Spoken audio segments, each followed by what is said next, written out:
What up, everybody? Scuffy here, and it is time for another card-by-card reboot.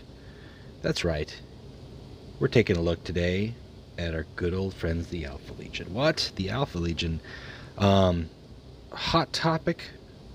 You could say hot topic of old, hot topic of new. The Alpha Legion leave a very strong impression for so many, but they have a very interesting way of playing the game. They have a very decent card pool, flexible card pool perhaps. They're one of the few factions in the game that you can actually say I have a control style in terms of how they actually play and execute. There are pros and cons to both of those. I've got a video in my training cage series about what control deck types look like, what control styles they are. I also have a couple other videos talking about various aspects of the Alpha Legion. I did an entire Ingo Peck breakdown at one point in time when he was public offender number 1, although in reality the true culprit was Pale Spirit Orbital Base, not necessarily Ingo Peck. I will defend Ingo Peck. I've talked Alpha Legion up for so long. Ingo Peck was my first Alpha Legion Warlord. I played him back when orders were completely different. We're going to talk a little bit about how they have changed because their traps and their secret orders have changed quite a bit. Their troops have not changed so much because their troops are very consistent and very decent. So let's take a look at the Warlords. Let's get into it. The big thing first off with the Alpha Legion is they start off with, regardless of what warlord you pick, you're always going to get the Alpha Legionary as your warlord.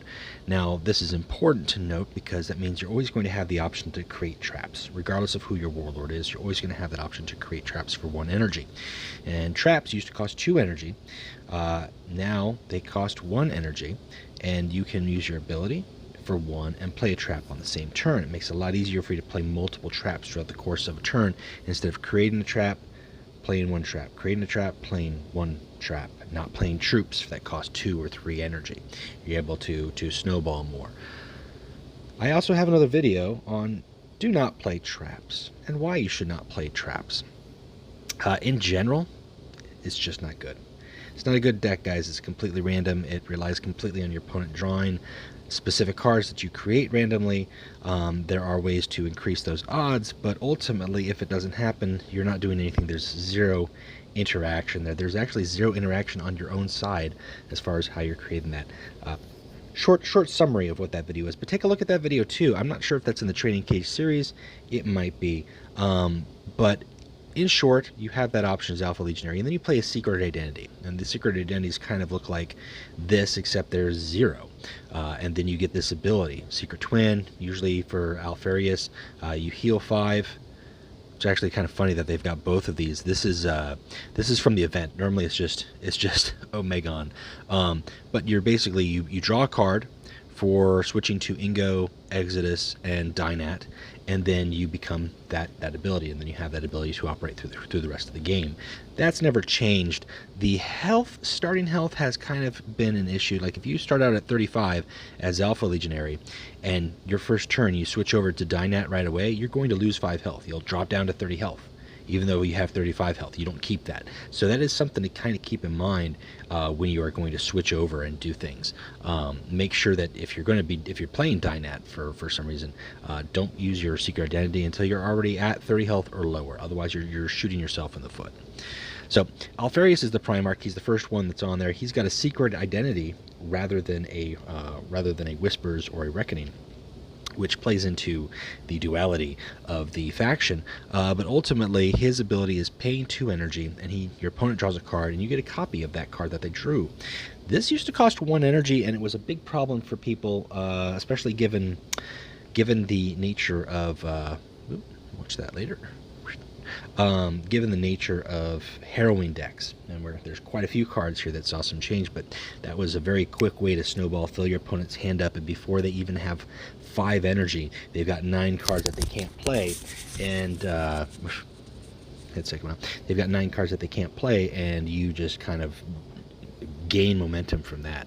It's a very good ability. You do want to use it every game because sometimes you're drawing cards and you're giving your opponent cards, and while you get a copy of it, and you get a little bit of that hand knowledge as far as what they may have. Like if you draw their hard removal card, their win of the week or whatever, that's a great card to have, and you know that they've got it, so you're going to hold off on when you play it. But if you're playing against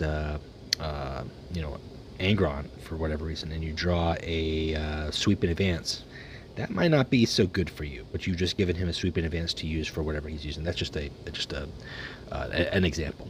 But ultimately, Alfareus is usually the number one Alpha Legion Warlord that you're going to say. It's because he's a Primarch, he's got built-in healing, and he was on sale April Fool's Day for, I think, actually both years in the shop. He was available for purchase, so he was readily accessible. He was actually the first Legion, he was the first Primarch in the Extermination expansion that was available for purchase in that way. So it became very popular, very easy for people to pick up if they picked him up on that day. But he's good. He's popular for that reason. On the flip side, Armillus Dynat is probably the least likely one that you're going to see. Now, Dynat's ability used to just be deal 2 damage to a troop and stun it. They've changed this ability, so now he can at least target your opponent's warlord. It did not used to have that option, which really kind of fed into why play Dynat. Like, you're stunning troops, that's great. You're dealing damage, that's great, but just the troops.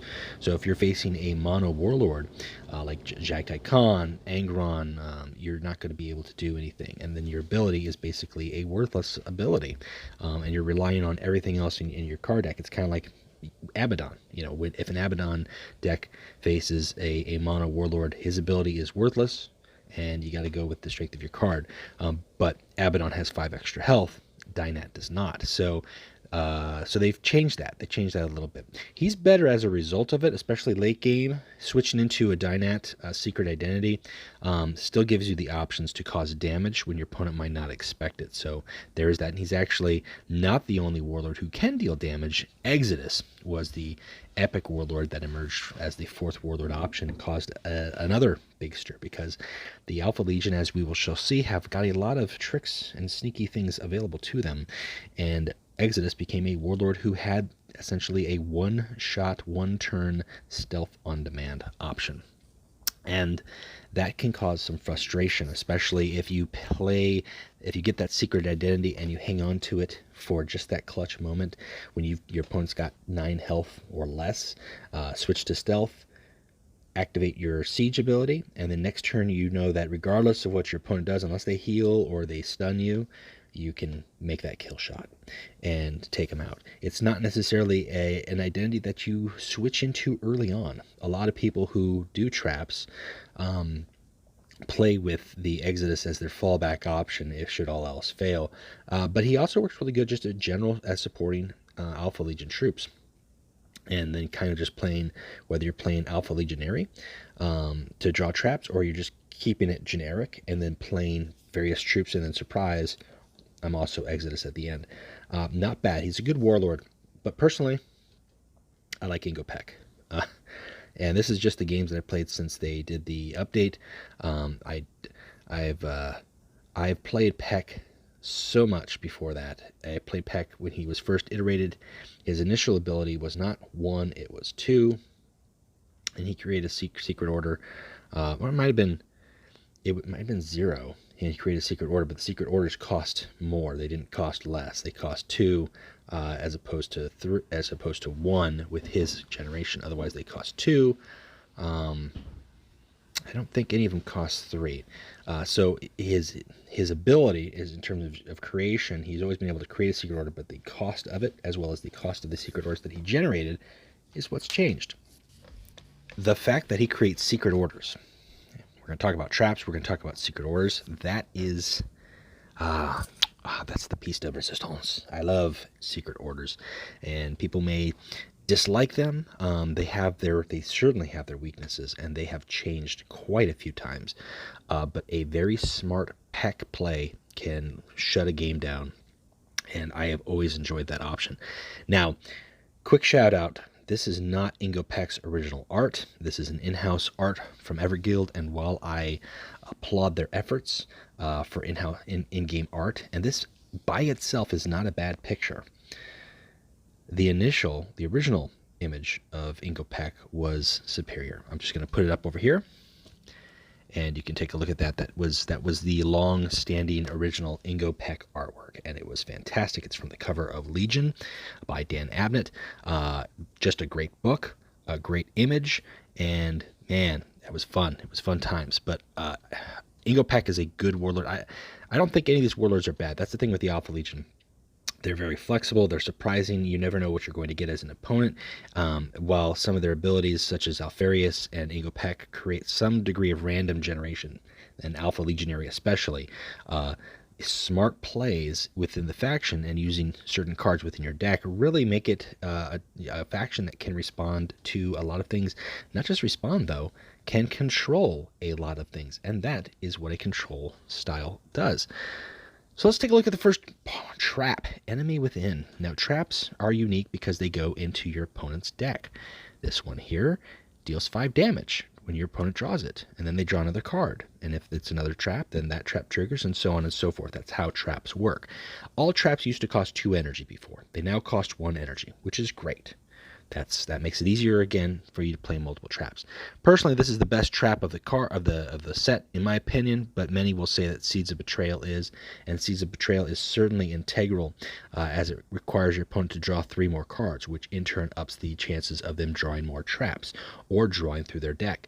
If you are unfortunate enough, or if you're the Alpha Legionary player and you're fortunate enough to have your opponent draw 5 or 6 Seeds of Betrayal in a row, you have probably just wiped out their entire deck. So that's, and then caused overdraw damage and everything like that. So yes, that can be a very powerful card, but if your opponent doesn't draw it, then it does nothing. And that goes for all traps. Quite frankly, I would say pass on traps in the store. Pass on the traps in the store, not just because traps are not fantastic, but you can create them for free. I'm not a fan of including cards in your deck or your collection unless if there's something that you have a warlord who can create naturally. However, I do think that you have got, if you get them from a pack and you're building a specific deck fueled with traps or secret orders, then by all means, pack more in there. But it's not one I would just throw in like 1 or 2 copies of just because. If that's the case, there's better cards in there that you're going to be able to actually use more likely, rather than putting a card in your opponent's deck that they might draw that might cause 5 damage. You might just be better off playing something like Mortar Strike, which is, not something that you create randomly.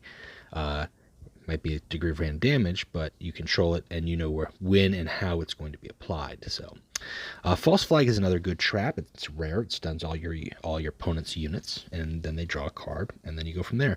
Probably the least favorite trap is Hydra Dominatus. If they're not playing with troops, this card does nothing. 9 times out of 10, when they draw Hydra Dominatus, they actually end up destroying your sleeper operative. So it's not one. Again, it's a common. It's not worth putting in your deck.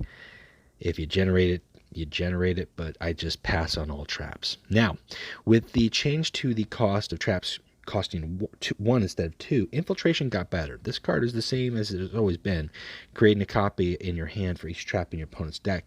But with the speed of application and generation of traps and putting them in your opponent's deck at 4 or 5 energy, it's very possible for this card to create 4 or 5 cards or more that you can then put back in your opponent's deck again and kind of double down on that effect, as opposed to late game. You might play this and at 8 energy you get 4 traps, or because you played 8 traps, or 4 energy you played 2 traps at that point in time. You get a lot more value for this card than you used to before. So for those who play traps, this is a staple card within the deck, and it is a good way to get a lot of cards in your hand, but don't play traps. Sleeper Operative. Now, this card is integral to a lot of builds for Alpha Legion. It is not a staple for every Alpha Legion card, for every Alpha Legion deck, but if you don't have this and you're considering a couple different ways of building Alpha Legion, you should pick up this in the shop. These guys are good for their cost. They're 1/3. You throw them and they go on your opponent's side, and every time your opponent draws cards, they're going to take a damage to it. And this card is stunned the first turn that it comes in, and you can stun it again and again and again and keep that effect in retainer. These guys work well with traps such as Seeds of Betrayal. They are also super important for Ingo Peck, to be able to play secret orders upon against warlords that normally don't throw down troops, like Angron or Jagtek Khan. They're also very handy to repeated stun, as I said, with some of the other cards that we're going to see here in the faction. And then you play other cards beyond Seas of Betrayal. You might play something like Lectitio Divinatus, which causes card drawing. Your opponent is going to draw cards naturally. They're just a good value troop for what they do. They might not necessarily go in a Armelis Dynat deck. They might not necessarily go into an Alfareus deck that is running less tactics and more troops.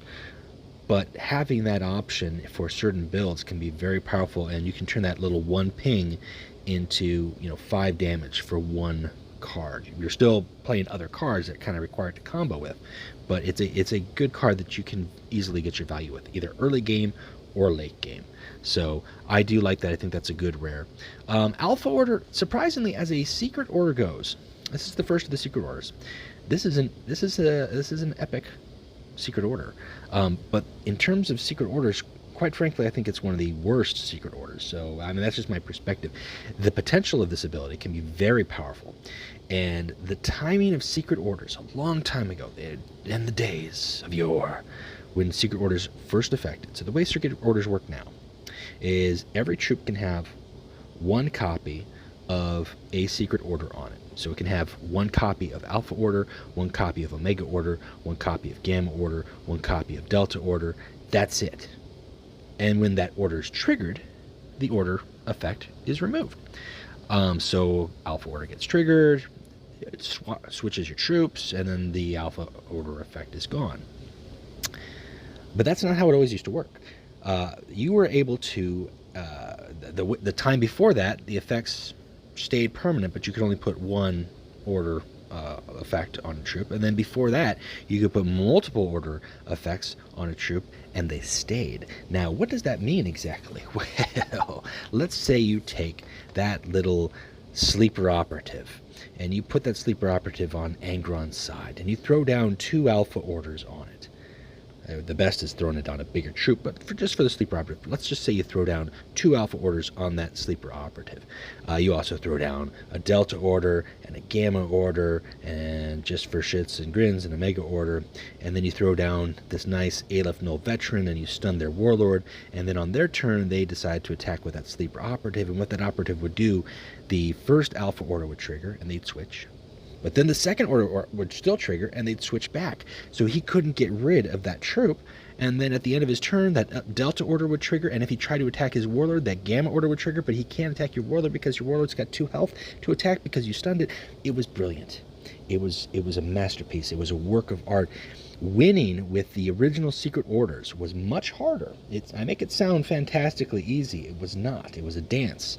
It was a ballet. It was something that took skill. It was hunting with a bow and arrow, and not a compound bow and arrow like an old ancient bow and arrow.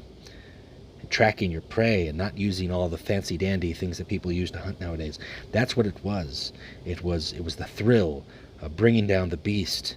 And what it is now is it's still very effective, but it was very hard to do, and it was very rewarding when you got to do it.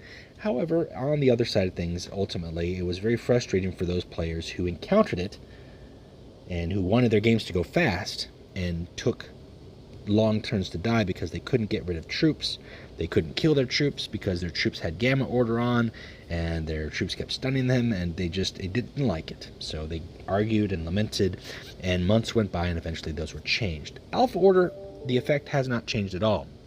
However, the fact that you can't put 2 on means that you're never going to see that wonderful double switchback anymore. So when you play Alpha order down, it's usually to use it on a troop that hopefully you might steal from your opponent at the very least, or as a bluff. It's always good as a bluff. Cultist. Now, Cultist, these abilities are the same. They haven't changed at all. At the end of your turn, deal 1 damage to all enemies. It's a common. It's very low grade. They're very nice as a tag on after like an artillery strike or defensive satellites or something, or your opponent thinks that they can throw down Jubak, and you throw down Cultist and you stun their warlord, and you've got the Cultist kind of whiplashing everything across the board. They're not bad. They're for certain decks, and they do work, but they're not for every deck. Cyria Squad is a better common as far as for 2-drops go, in my opinion. Just the fact that you're getting a 2/2 as opposed to a 1/2, and you're getting a draw effect. You're getting a draw effect for yourself, which works for a variety of reasons, as well as a draw effect for your opponent, which again works for cards such as Sleeper Operative or Traps. So those guys are very important for several builds, as well as a decent 2-drop. So these guys I like better than the other, but as commons go, neither of them are bad. Now, Delta Order. Delta Order changed. This was one that did change. Delta Order once upon a time long ago, Delta Order dealt 2 damage at the end of the turn and stunned your opponent's Warlord. Not 3 damage. It didn't up the damage. However, they increased the damage as a result of removing the ability to stack multiple Delta Orders on a target, because otherwise you would, and that's how you would have to win, is you would have to generate 4 or 5 Delta Orders, stack them on the troop that your opponent can't get rid of, and then at the end of the turn they take 2, 4, 6, 8 damage. Again, it was the thrill of the hunt. But now the hunt has gone up a little bit more. They take 3 instead of 2. Still ends with the stun of the Warlord. This is a very good order to get. You want to have at least 1 or 2 of these generated or in your deck if you're playing secret orders, to really capitalize on shutting down a Warlord on a turn that they least expect it, or if they're afraid of triggering a secret order and they don't attack, then at the end of the turn that triggers, then it's kind of like, oh, dang it. Gamma Order, though, is the best order. There's just no hands down about it. If you are considering secret orders, you want to have 2 of these in your deck, regardless of whether or not you're playing Ingo Pack, because more Gamma Orders are always better than no Gamma Orders. Artwork is not fantastic. It's not inspiring. It doesn't have to be. When your secret order troop with Gamma Order attempts to attack you, it now attacks your opponent's Warlord instead. Now, this is similar to the original effect. However, the original effect, it didn't attack like they wouldn't exchange. Like, right now, if you've got a 5/4 troop that attacks your opponent's Warlord, your Warlord takes 5 and this troop takes 2. Originally, it just dealt its damage to your opponent's Warlord, so your opponent's Warlord would just take 5, and then you still have this full healthy troop here to deal with. And if you had 2 Gamma Orders on, it takes 5 and then 10. So it was enough of a deterrent for your opponent. It was like, once is enough, thank you, please, I'm not going to do that again. And so it still is very powerful. Just the threat of a Gamma Order can sometimes win you the game if you're smart enough to bluff and your opponent has had a very rough experience, or sometimes if they're just not too smart and you actually play the Gamma Order and they're like, it can't be, there's no, oh, it was. It's a very, very good card. If you don't have it, pick it up, or just through the course of purchasing packs or in the Extermination expansion, you will get it. But it is definitely, if you're playing Secret Orders, it's worth including. It, again, doesn't go in every deck, but it can be rewarding. Now, Hurtado Bronzy is one that does go in only the trap decks, or a deck that is going to semi-rely on traps. If you're not playing traps, there's no reason to play Hurtado Bronzy. As a legendary, he's very cheap. However, his ability basically gives you never-ending traps, which late game, you don't play him at 2 energy, you play him at like 8 or 9 energy, is huge. Because right off the bat, he gives you a trap. It costs 1 more, which means it costs 2. And then every time that when you copy a trap, you cost 2. So instead of getting your traps for 1 with him, you're getting them for 2, but you're getting never-ending traps. And you don't have to use your Legionary ability. So he can come in handy from time to time. In terms of character, he's a really cool character in the story. He's a human ally of the Alpha Legion. But I liked his ability. It goes with traps. That's all it is. So as far as that goes, if you're not interested in playing traps, you can pass on this legendary. You don't have to worry about picking him up in the shop because he's not going to do anything for you. That's not going to be the same case for all the other legendaries. So we'll talk about that. Now, Omega Order. This order received an update when they changed the buff of traps, because this used to just deal 3 damage to the next troop put in play. And therefore you'd want to have multiple Omega Orders stacked on troops, so that if your opponent brought in a big fat troop, it would deal 3, 6, 9, and hopefully kill whatever that unit was. Now it deals 5, so it's a larger portion, but it's only going to deal 5, and if they've got something like Drop Pod, they're really going to be protected from an Omega Order when they bring in a troop. But the Omega Order can be a very big deterrent. It can help stop fast troops or flank troops. If your opponent isn't wise, when they play their troop order, they might play a 5 health troop and either forget about the secret order or not think that you've got an Omega Order, and then they lose that troop. So Omega Order got powerful. I think in terms of its weight, it now carries its weight much more so than it did before. Before, it required multiple applications, and now once is enough. Whereas the others, once is good, it'll never be as good as it once was, baby. Now Aleph Null Veteran. These guys are a staple. There's just no denying it. A 3/3 for 3 that stuns an enemy, which it can include your opponent's Warlord as a rally. That's just a solid common effect. These guys are common, so they're very easy to pick up. But they're good. They're good to have. There's no reason not to have them. Probably the best common. That's hard to say. I can't say it's the best common in the faction. There's really so many good commons in the faction. But my personal favorite 3-drop. Ghost Legionary is a very good 3-drop. Don't get me wrong, it's an epic, and it can become a monster. When your opponent draws a card, it gets +1/+1, which means on your opponent's next turn after you play this card, it's already a 3/4. And if you've been able to make your opponent draw cards after you've played it, it could be a 4/5, 5/6, etc., etc., etc. So these guys can be a very nasty threat early on or late in the game. Obviously, if your opponent has no cards to draw, then these guys are just going to be a 2/3. But beyond that, they serve their weight. I would say if you are looking to play Troop Alpha Legion, these are worth considering because they can buff, which there's very few Alpha Legion troops who buff, or very few ways to buff Alpha Legion cards in general. So the fact that you've got one that can, and you can kind of double reward yourself for a strategy in making your opponent draw cards, that's a good way to go. Now, Werner Herzog Squad, they're okay. They're okay if you're doing secret orders, but I don't like them in my pack, and I'll tell you why. Their backlash is draw a secret order from your deck, which if you've got multiple secret orders in your deck, that's great. But if you're only playing with like 2 secret orders in your deck, that's not so good, especially if maybe you've already drawn them in your starting hand, and then these guys' backlash is not effective whatsoever. I'd rather create secret orders and then have cards that create a secret order when they have a backlash effect. As far as a 4/3 for 3, that's not bad. They're good if you get them on 3 energy, but late game, that's not going to do you much option, and you're not even going to benefit from their backlash. So I usually pass on Herzog Squad, but I stick with Honorius Rhino, because for the same reasons that I dislike Herzog, I like Honorius. First off, it's got frontline, which is huge. There are very few frontline for the Alpha Legion. They're very susceptible to aggro and face rushes. This is a lower cost frontline, but it is a very good frontline for Secret Orders decks because it gives you a copy of a Secret Order in your deck. Not a random Secret Order, a copy of a Secret Order in your deck. So, when you're building your deck, if you're playing with Secret Orders, you would consider, I've got Gamma Order, and that's the only Secret Order I've got in my deck. Then every time I play Honorius Rhino, I'm getting the Gamma Order. That's it. I know that I'm not going to get these other orders that I may or may not need. On the other side, maybe I want 1 Gamma and 1 Delta. I still have a 50% chance of getting either of those, but I'm still not going to waste it and get a Alpha Order that I don't need or an Omega Order that I don't want.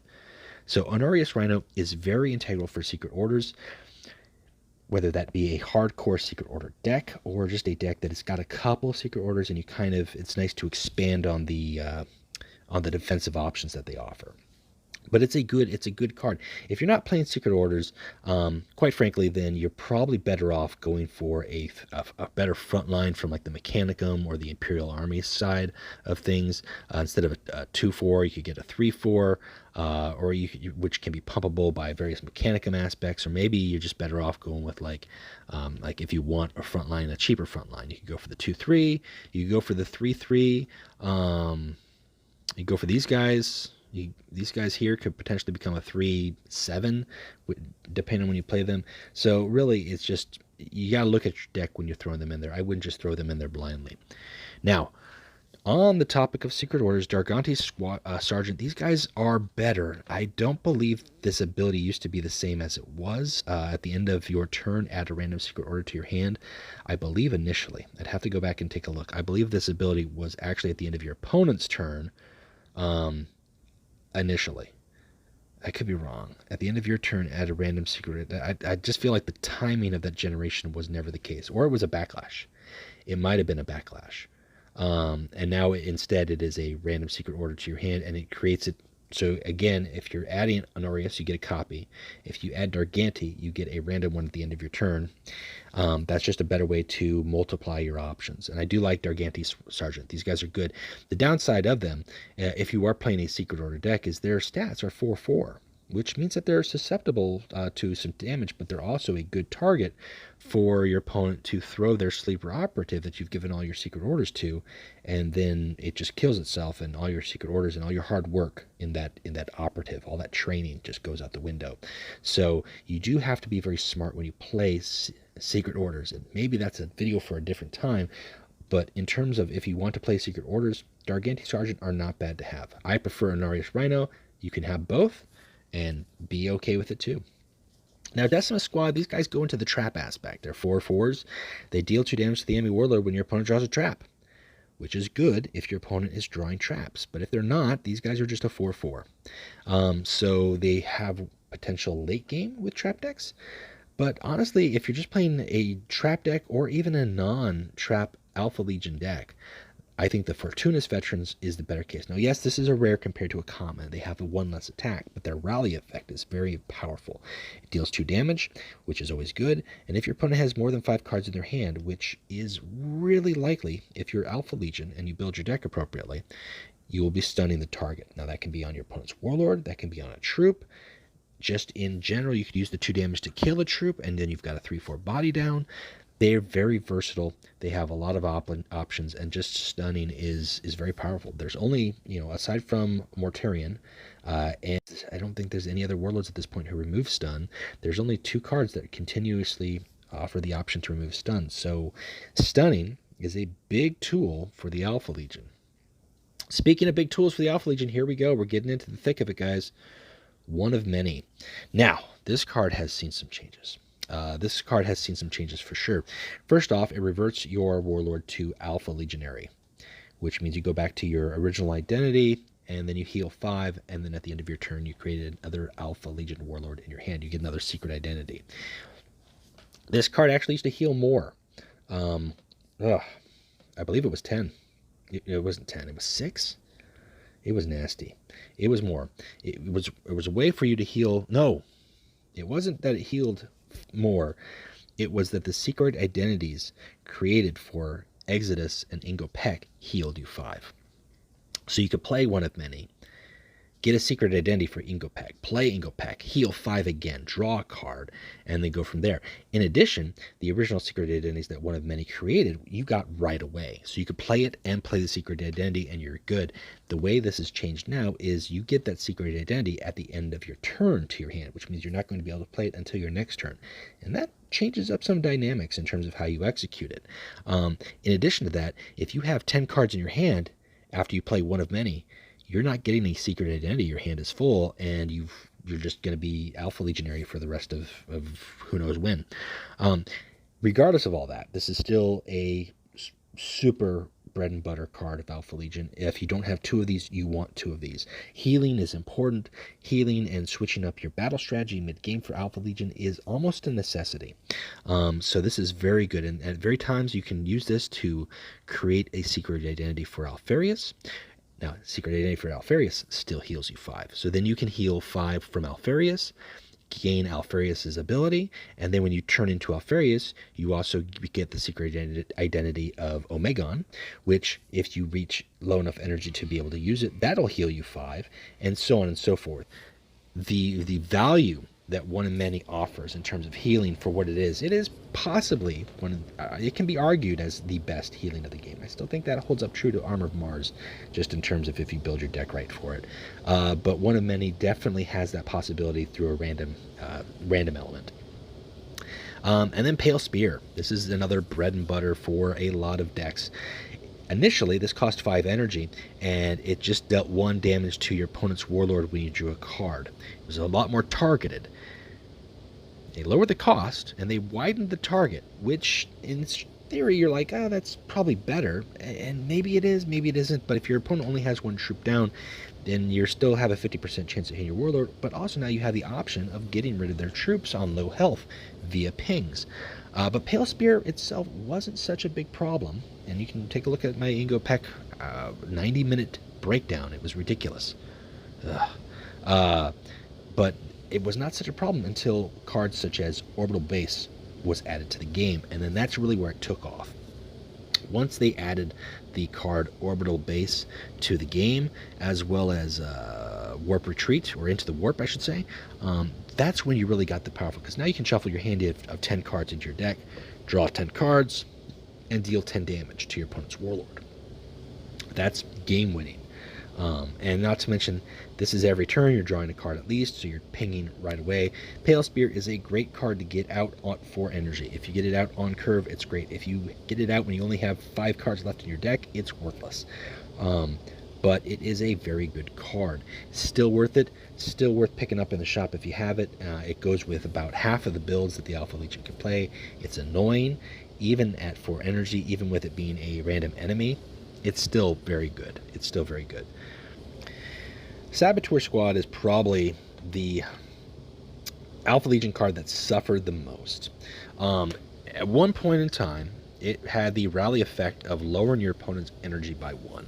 It was a one-time rally effect, but it was powerful because if you brought these guys in at 4, and your opponent was at 4 energy, they dropped to 3 energy. And if you brought in another Saboteur Squad at 5, your opponent stayed at 3 energy, and now you're up at 5 energy, and now you're at 6 energy, so you're 2 energy ahead of them. And you could play Asteroid Sanctuary and get up even further, and you're playing 8 or 9 energy cards, and your opponent is several turns behind you. And combined with Alfareus' ability that cost 1 energy, this was a powerful tool in locking your opponent's options down and filling their hand up so they could do nothing. But they changed it. They gave it this maintenance 1 to an enemy troop or Titan weapon, which doesn't do much if you're playing against a low health troop. If you're playing against a high health troop, it doesn't do much because your opponent can still attack with you and do amounts of damage that's worthwhile. If you're throwing it down on a Titan weapon, you could argue that there is some benefit there, and it makes sense because they are sabotaging it, right? They're a Saboteur Squad. But it's not fantastic. I think if it gave Maintenance 2, it would carry its weight a little bit more. Maintenance 1 just feels like nothing. Yeah, it's a permanent maintenance, but if it's a troop that has low health that can die after a turn, then all you did was set them back 1 turn. And if they don't have any troops, this is worth nothing. So, yeah. Astoria Squad. Now, I don't like this guys. As much as you guys are 5/5s and the artwork is good, and they are essentially a trap version of Dargantes Sergeant, I don't like them. You know, at the end of your turn, you're creating a copy of Trap. You play this game to your hand. Okay, well, if you haven't played traps, then these guys, you're not giving you anything. If you played 1 trap, you're getting a copy of that. So if you played a trap that, if you played a Hydra Dominatus, then he's going to give you a Hydra Dominatus, and that may or may not be good for you. I think really the trap decks stay away from him more. They might play with the Decimus Squad or some of the higher cost guys because they can play more traps for 5 energy. I can play 5 more traps as opposed to just playing a troop that's 5/5. Now, I do like Headhunter Squad, and these guys, or Headhunter Kill Team, these guys are a little tricky in terms of how you use them. They've got sneak attack, which that's pretty self-explanatory, but their rally is letting them gain stealth if your opponent has 5 cards in hand. This hasn't changed. This has been a decent effect if you can get it out, but you do have to rely on troops. You've got to build your deck to play that way, and that's kind of where these guys don't start to drop off the radar, because a lot of Alpha Legion decks kind of vary in terms of if they play troops, how many troops they play. Do they play just a few high cost ones, a few low cost ones? And these guys are kind of in that mid range. They can be very powerful even if they only get off 1 attack for 6 and then draw fire on the following turn. It's worthwhile. That 5 cost and the conditional 5 for stealth feels a little overkill, but with the rest of the faction it really isn't, because you could potentially get that 6 sneak attack, stun any threats, and then get another 6 sneak attack, and so on and so forth. So they're good. In terms of epics, they're not bad to pick up. They're not necessary though. You don't need to pick them up. Hydra's heads. Now this is a common that's not bad. This ties into drawing cards. It's a vehicle. It's actually got 6 health for a rhino, which is kind of unlikely, but it's a possessed rhino. So it's stronger attack, stronger health, and relentless. Both players are drawing a card. You're drawing a card, your opponent's drawing a card. That's going to tie into your Pale Spear. That's going to tie into your traps. That's going to tie into your Heroine. It's a good common to have. If you can't think of anything else in that 5 slot to throw in there, Hydra's heads is a decent fit. Honestly, it really is. You know, it's got high enough attack to be threatening. It's got high enough health to withstand a crack grenade. I like it. But this is really the winning 5 common for Lambda Thunderhawk. You need to have 2 of these in your deck. This card deals, it's 5 for 4, which feels like an uneven exchange at first. You're only dealing 4 damage for 5 energy, but the fact that you're stunning the target and adjacent units, which means for 5 energy you can deal 4 damage to 1 target and stun up to 3 units. And for Alpha Legion, that is important. That is important, and that is also sometimes game-winning in terms of locking down your opponent's Warlord and continuing to stun that sleeper operative next to them and feed them more secret orders or draw more cards to create pinging. Lambda Thunderhawk is just it's just an easy go-to. You got to have that card. If you don't have that card, find that card, pick it up. Normally there's not too many commons to pick up in the shop that are really like, oh, you got to have that. This is one that if you see Alpha Legion in the shop and that common is available, it is worth the purchase. I'd urge caution if you're buying extermination crates, because odds are you're going to pull that, but just if you really absolutely must have it, that's the way to go. Now Legion, I like this card in terms of putting in play a copy of a friendly troop. It's a great way to double down on a troop that you've got that's annoying, right? Even these guys here for late game for 9 energy, I could play 2 of these guys essentially, play him and then copy him.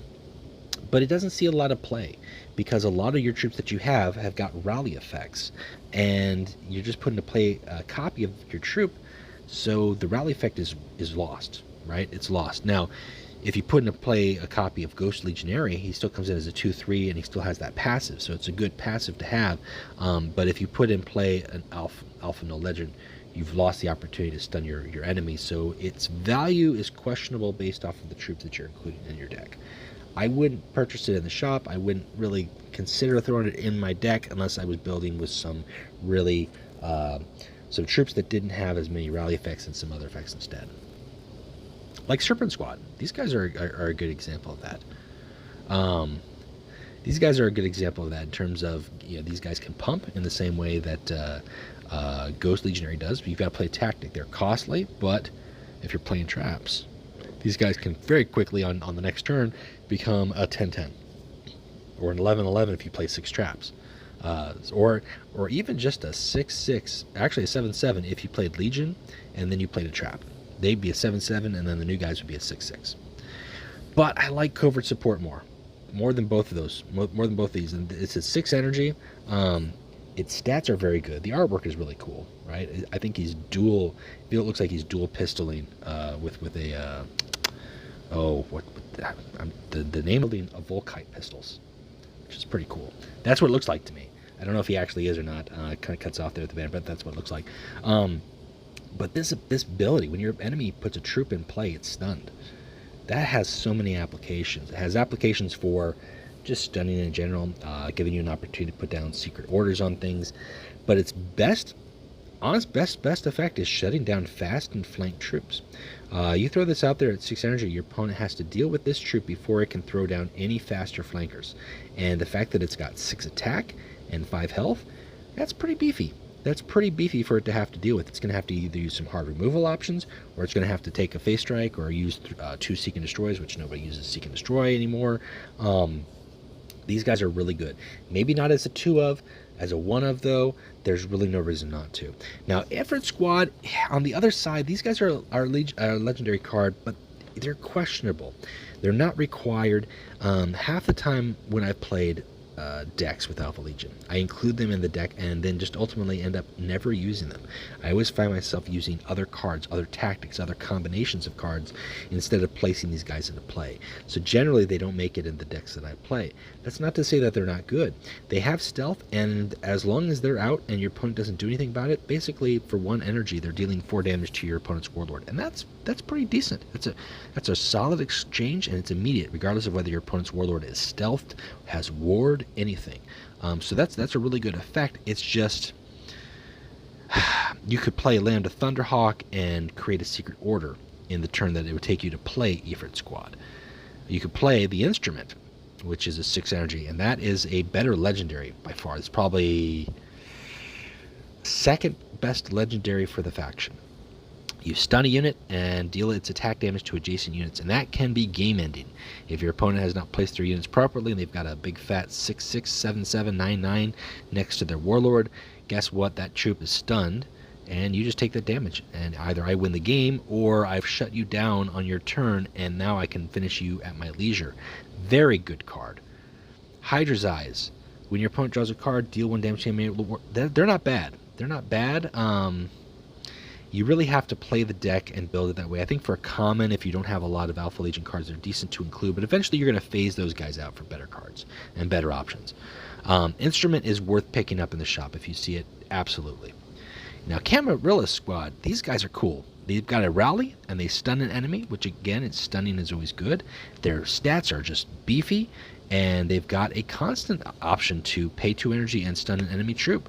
So you've got the ability, and if your opponent has no troops, you still have a good fat 6/8 Terminator to punch your opponent's Warlord with. So these guys are good. I usually include one of them, and they're just a good option for their value. Coming in at 7 energy, they're going to force either some hard removal if your opponent hasn't already used it, but they're buying you time at the very least. Now, Ophi and Scorpius, I like the ability here for the cost. It's great. It's a 7/7 for 7 energy, and for 1, it's deal 2 damage to 3 random enemies. That's great if your opponent has got more than 1 unit on the board, but if it doesn't, you're just paying 1 to deal 2 damage to your opponent's Warlord, essentially. And why would you do that when you could just attack them for the 7? Again, it's okay. It's not fantastic. There's just, between the 2 7 troop options, Camarillus is the better choice. It's a rare, but it's a good rare. Now, Arcantus Aurigo, I like the artwork here. I really do. It's a frontline, and stuns any enemy damaged by this troop, whether it's attacking or defending. But it's a frontline vehicle, and those are very susceptible to a lot of things. Melt-a-bombs, Urtzi Malevolus, a crack grenade, breach, because it has frontline. So it may or may not do its job. But in addition to that, at 8 energy, just the higher troops you go, you need to have multiple value with Alpha Legion. You've got to play better combinations of cards. For 8 energy, you might be better off playing the Instrument and then drawing a card, or playing 2 1 energy tactics and drawing a card, or playing 2 troops, playing a one of many and a Fortunatus Veterans. So it's very hard to squeeze them in. Nice stats, fantastic ability. If you have got them and you don't have a whole lot of Alpha Legion troops, they're decent to fit in, but I think eventually you're going to phase them out. Learning and Terminators, you could say the same for. Now, these guys have better stats as far as Astartes go. They're 8/8 Terminators, and they deal 1 damage to the enemy Warlord when you draw a card. It's like souped up Pale Spear, because these guys are also an 8/8 that you can work with. But you'll phase them out eventually, or you'll realize that having the option to stun, even though you're hidden for 6 on your next turn, is better than throwing down an 8/8 body that doesn't do anything for you immediately, and your opponent has the option to respond to before you even get the chance to just deal the 1 damage. So now, Octillan Score is, I would say, the best legendary for the faction, and that's a tough call because there are some really good legendaries in this faction. But he's a 9-drop, he has an amazing rally effect, he deals 3 damage to the enemy Warlord, which right alone in of itself, whether your opponent's Warlord is stunned or stealth, is going to hit them, and that's nice. But then he stuns all enemy troops, and that's the coup de grace. That's the killer mode. That is, you thought you have the game, I'm going to make you pause your entire board, and I'm going to either give myself 1 more turn or enough time to play my end game card. And to top it off, he's a 9/9. Now his mask is questionable. It's supposed to be some sort of lion face, and it's supposed to make you second guess yourself, and that's what it does. It makes me second guess myself. But the Heroine is the card we will want to talk about, right? The Heroine is 9 energy, deals 1 damage to all enemies for each card in your hand, and it's a rare. And you can have 2 of these in your deck, and you should. Most Alpha Legion decks are going to play Heroine, even if you're only playing it and it's dealing 4 damage to all your opponent's troops or units. If they've got 4 or 5 units, then it's worth that 9 energy. That's not great. You definitely don't want to pay 9 to deal 1 damage to all of their enemies. But if you've got 6 or 7 cards in their hand, this is the equivalent of a finisher for 9 energy that you can play twice. This card used to cost 8 energy upon release, and they changed that to 9, and it did reduce the impact that the Heroine had with several decks. It allowed your opponents to play 1 extra turn, essentially, to get rid of 2 to 3 more cards from their hand before you could play the Heroine. However, with the inclusion of the counterattack added to the game, you can now potentially, if you are going second, you can pull off a Heroine for 8 energy again and get that old feeling back. And believe it or not, that can be worth it. That, like I said, that can be an additional 2 to 3 damage across the board on your opponent. It's a very good card. Initially, when I first started playing Alpha Legion way back when I was playing Secret Orders, I just played with 1 because I didn't want to clear my opponent's board because I had all my Secret Orders out.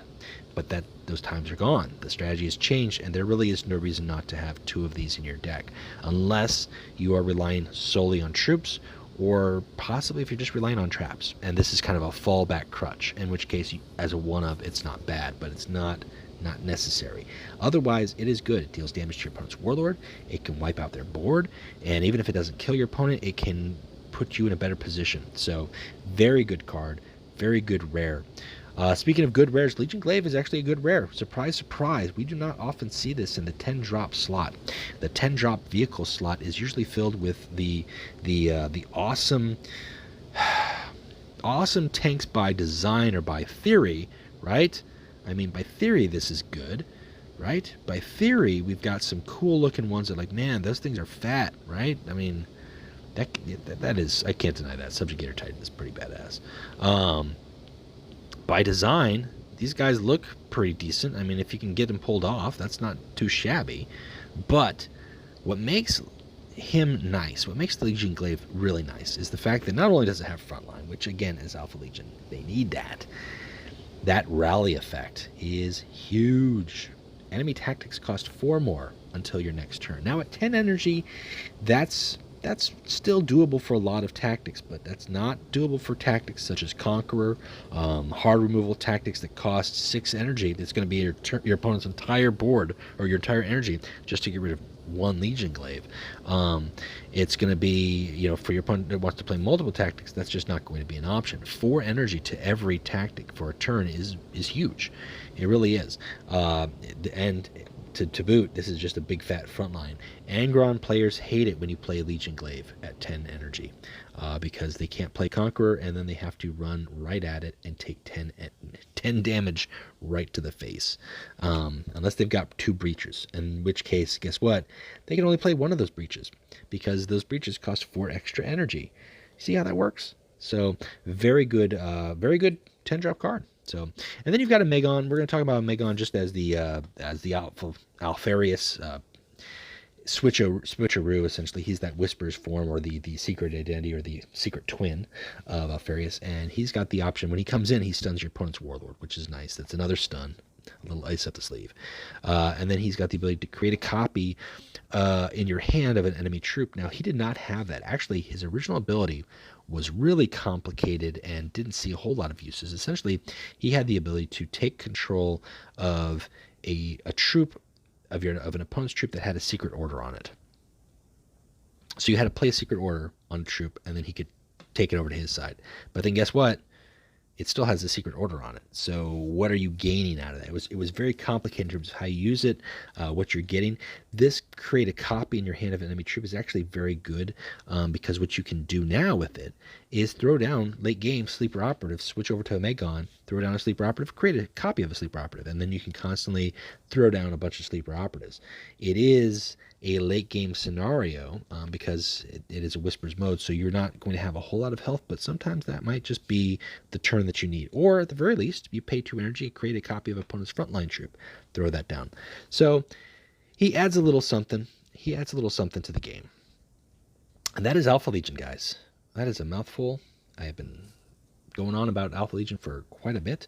I hope it was informative, both in terms of history lesson, in terms of thoughts and how to use things. The Alpha Legion play very interesting. They play very interesting, and they have their ups and downs. They're very susceptible to direct aggressive decks. They're decks that deal direct damage, but they can respond very well. They have the option to stun and control things, and that in itself is very powerful. They never really have terrible matchups. They have hard matchups, but if you build your deck right and you play it right, and this is really a faction that rewards players who make smart plays and moves, then you can really squeeze out wins when your opponent was not expecting it, because that's exactly their strategy. That's their battle strategy. You didn't think I had that plan, but that was my plan. You didn't think I was going to draw the Heroine. Honestly, neither did I, but I did. Ha ha, ha ha. So, I really enjoy them. I like the way the cards play. I don't like traps. I like everything else, and I can't deny. I've had many fun times playing Alpha Legion, but they're really good in terms of the faction. Again, I would say Autillan score legendary number one legendary. The instrument a close second. Pale Spear, Hurtado Bronzy, and Effort Squad all have good use, but are situational. You do not need to have Pale Spear in every deck. You don't need to have Pale Spear in every deck. You certainly don't need to have Effort or Bronzy in every deck. You certainly do want to have Instrument and Autillan Score in your decks, because those are very good. So I would urge, if you're thinking about playing Alpha Legion, or if you're playing Alpha Legion and you don't have those cards, save your gems for them when they're in the shop, because they're worth the purchase. As far as Warlords go, everybody will always go with Alfareus first, because he's got that extra health, he's got the Megon, he's got the copy ability, and I can't deny that. It's just, in terms of stacking them up, that's just a solid. They're all good. They're all on a good level, but Alfareus does have that niche to take him up a level. Personally, I prefer Ingo Peck over the other two. That's just me. Now, Secret Orders don't work on vehicles. Secret Orders don't work on demons, but I don't care. I can win. I can win against those matches. Easy peasy enough. I've done it before. I feel pretty good about that. So, if you don't have Alfareus and you want to play traps, you can do Exodus, you could do Ingo Peck, you could do Dynet. You don't have to do either of them, because you're playing Alpha Legionary, you're playing traps. So you're not ever going to use their identities until the end game. But if you want to challenge yourself, challenges out there. That's it for me, guys. I hope that was some good lesson. I hope that was something worth learning. If you liked the video, please like and subscribe, or pass it along. If you know somebody who's looking to get into the game, or looking into expand into the Alpha Legion, looking into expand their horizons with the Alpha Legion, point them this way to this video.